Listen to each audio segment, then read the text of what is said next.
You're listening to an archived Cabral Concept podcast. After listening to this show, check out the most up-to-date podcasts available at stephencabral.com/podcasts or search directly on iTunes. And now, welcome to the Cabral Concept, where board-certified naturopath and integrative health practitioner Dr. Stephen Cabral shares how he was diagnosed at the age of 17 with a life-altering illness and given no hope for recovery. It was only after studying and traveling all over the world did he discover how to combine ancient Ayurvedic healing practices with state-of-the-art naturopathic and functional medicine to fully rebalance the body and re-energize it with life. It's time to discover how to get well, lose weight, and finally feel alive again. And now, here's your host, Dr. Stephen Cabral.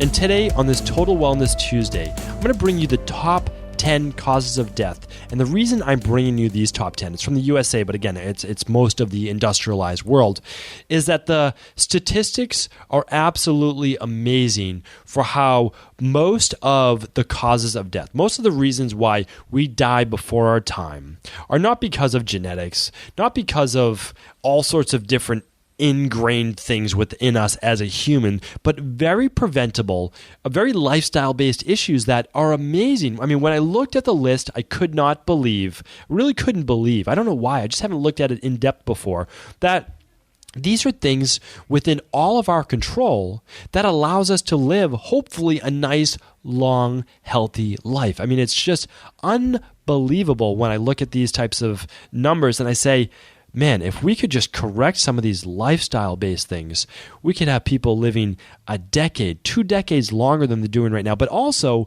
that they're living longer with better quality of life. Nobody wants to live a long life if you're in pain and you're suffering and you're on a dozen different medications.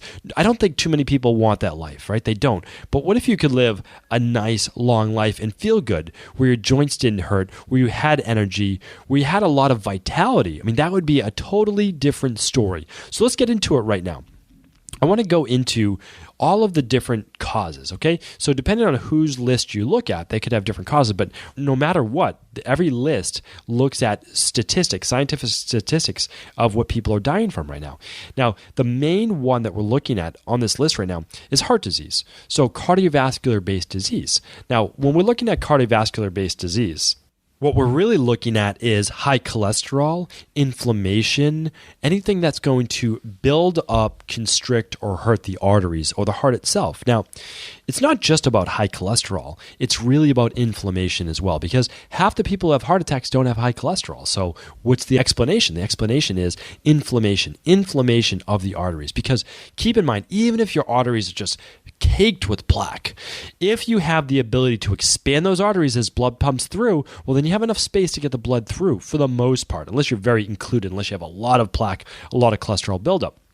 So what matters is looking at your CRP on your blood work, looking at your homocysteine, have your PCP run those specific things. Then run an omega-3 test. Look at your inflammation levels from omega-6s to omega-3s. Vitally important, because if you do that, your chances of dying from cardiovascular disease go down 90%. Amazing statistic if you can get your total omega-3 saturation. Again, you can do omega-3 test. You can just go to stephencabral.com, go to our store, check out the omega-3 test. It is money well spent, because you're going to see what percentage you are in terms of inflammation. And all you have to do is get your omega-3s up to 9% of your total fat in your blood, and that equates to a 90% risk reduction in cardiovascular disease. Amazing. So easy to prevent. Now, the second one is cancer. It's the only one on this list that I can say that cancer is not always within your control. Here's what I mean. Okay, so we can do so much to prevent cancer, right? Because we know that keeping the body detoxified, eating 60 to 80% alkaline diet, which means mainly vegetables and greens and some fruits and berries and all those great things, that's going to help prevent cancer. That eating less processed meats, and especially meat that's fed grains and soy and antibiotics, all those things is going to help, with all of those things, because we're not raising IGF-1 levels.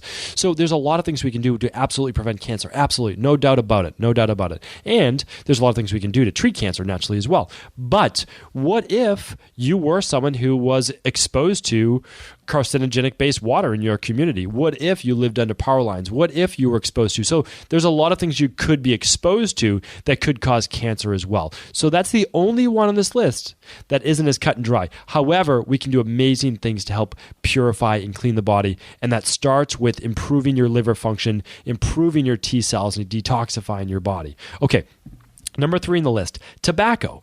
Well, tobacco, straightforward, cancer, lung disease, all those things, don't smoke. If you're smoking right now, stop. Find a way to stop. The best way, nothing's easy, right? But the best way to do about that is you have to replace smoking with another thing. A lot of people just say, I'm just going to cut it out. No, you have to replace it with something. You cannot leave a void for that cigarette, for that nicotine. Start to wean yourself off. Do everything you can to get off of cigarettes.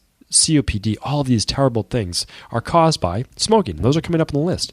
Now, medical errors is up next. So medical errors accounts for, this should actually be on the list, pharmaceutical drug use, interactions with certain pharmaceutical drugs with other ones. These are the predominant ones. Now, this is number, I believe, 4 on the list. A lot of people have said pharmaceutical drugs have been anywhere from number 1 or number 2. And the reason is that a lot are underreported. A lot of people have interactions and they have bad reactions to a pharmaceutical drug that they're on. So if you take a drug and you have a bad feeling about it, do contact your PCP. Do let them know about that. This is very preventable. And of course, try to treat it naturally. 99% of the time, you're most likely not going to need that pharmaceutical drug. Just do more research. Look more into it. Okay, obesity, another cause, because obesity leads to what? It leads to so many other things like type 2 diabetes, higher levels of cardiovascular disease, so many different things. Don't lose weight for vanity reasons. Lose weight for your health. Make sure you have this healthy transport unit called your body to move yourself through life. It's going to improve your quality of life. You're going to have less pain. It's going to be easier to breathe. It's going to be easier to move around. You're going to have more energy. So important. All right, stroke. Stroke is another one. Well, let's look at this tied to high blood pressure. If we can keep our blood pressure low, right? If we can make sure that our magnesium to calcium levels are balanced, that we're making sure we're getting a lot of vegetables in our diet, that we're removing those processed foods, that we're reducing inflammation, we're not going to have that high blood pressure. We're not going to have that increased risk of stroke.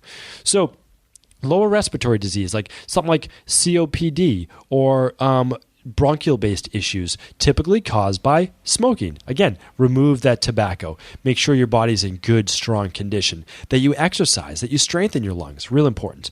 Unintentional accidents. Now, unintentional accidents, of course, we can't avoid those, right? Those are some of the things that just happen. Now, some of those things are in a car, get into a car accident, no seatbelt. Riding a bike, skiing, snowboarding, no helmet on. And so those are the very preventable accidents. So yes, some accidents absolutely cannot be avoided. I understand that. You understand that. That is, some of the chances. That's part of life.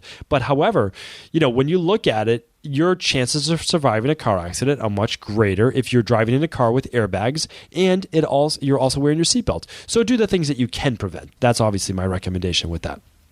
All right, the list starts to go down after that from alcohol, hospital-based infections. So when you're in the hospital, obviously, like if you can do those things that don't force you to go to the hospital, which is all the things that I was talking about, you're less chance for infection, right? Diabetes. Okay, keeping your processed sugars out of your diet, keeping your weight down. It's going to be less chance for diabetes. And then again, we go into Alzheimer's and all of the other things that we've talked about in the past. So when we look at that top 10, really what are we looking at? We can boil it down to this: heart disease, being overweight, which is going to cause also the high blood pressure as well, smoking, and a lot of it being on pharmaceutical-based drugs. So what can we do? Well, let's work with our current PCP, and let's work with some type of natural-based practitioner, whether they're a doctor or a health practitioner or chiropractor or an acupuncturist, whoever you trust, whoever you want to work with. Work to then wean off those medications only after, of course, you're getting better. We shouldn't just stop just for the sake of stopping. And then let's start to rebalance the body, because when I look at this list, I'm looking at heart disease, I'm looking at cancer, tobacco, obesity, medical errors, stroke, lower respiratory disease, mainly from smoking, hospital-based infections, alcohol, diabetes. Also, I'm looking at all things, and the list even goes down to like pneumonia and drunk driving, unintentional poisoning. So I'm looking at things, hopefully you're seeing, and hopefully this is motivating to you, that these are all very preventable. You and I can work on these things now so that they don't become an issue in the future. No matter where you're starting, you can improve. I work with people in their 70s, 80s, and 90s in my practice. You can improve at any age. I honestly believe that. The sooner the better, of course. Start today, start tomorrow, start to get into it. But the truth is this, that the top 10 list, besides cancer, and now still, believe me, cancer is mainly preventable. It really is. And when you get it, it's not a death sentence. It's really not. Start to look at websites like Cancer's Tutor. Start to listen to the podcasts that I talk about with cancer. And understand that you can do a lot naturally to remove cancer from your body. But start now. Start detoxing now. Start using things, if possible, like curcumin or turmeric, things that are naturally anti-cancer. Eat broccoli. Use the things like sulforaphane. All of these things are great. Make your diet 80% alkaline. Why not? It's just predominantly vegetables. It's predominantly plant-based. This makes sense. It's almost impossible not to be healthy if the majority of your diet is coming from plants or greens and berries and those types of great antioxidants for us. So my big thing when I looked at this list is I just saw so much positivity. I saw so much hope that we really can, as Americans and people all over the world, do so much to improve our health, do so much to improve our longevity. I hope this episode helped you today. I really appreciate you tuning in. I look forward to speaking with you all this week on the Cabral Concept. Thank you again for tuning into the Cabral Concept. As a loyal listener, I wanted to reward you with a special savings code for the month of July. Typically, shipping is close to $10 for the 7-day Dr. Cabral Detox. But when you enter the promo code July Detox, you'll be upgraded to free priority shipping. As you know, the Dr. Cabral Detox is the number one thing I use in my Boston practice and online to help people get well, lose weight, and feel great. Try it for yourself risk-free and start getting the results you deserve. To get started, simply go to drcabraldetox.com and enter the savings code JULYDETOX at checkout. I look forward to seeing your success story soon. I want to sincerely thank you for your support of this podcast. I couldn't do it without you, and I mean that. I truly do. I also want to make sure you knew that we now have multiple ways for you to find your answers to the most difficult health, wellness, weight loss, and anti-aging questions. You can find podcast-specific topics like thyroid, adrenal, hormones, sleep, digestion, Ayurveda, and many more at stevencabral.com/podcasts that will then link you to your favorite Apple, Spotify, and other podcast players. Plus, all new podcasts and weekly exclusive video content is being added to our YouTube channel at youtube.com/Stephen Cabral. And that's Stephen with a PH. Head on over and subscribe so that you don't miss any of the exclusive content. Lastly, if you've ever found any of my podcasts or books to be helpful, I would really appreciate it if you could leave a review on iTunes or your favorite media player for the podcast.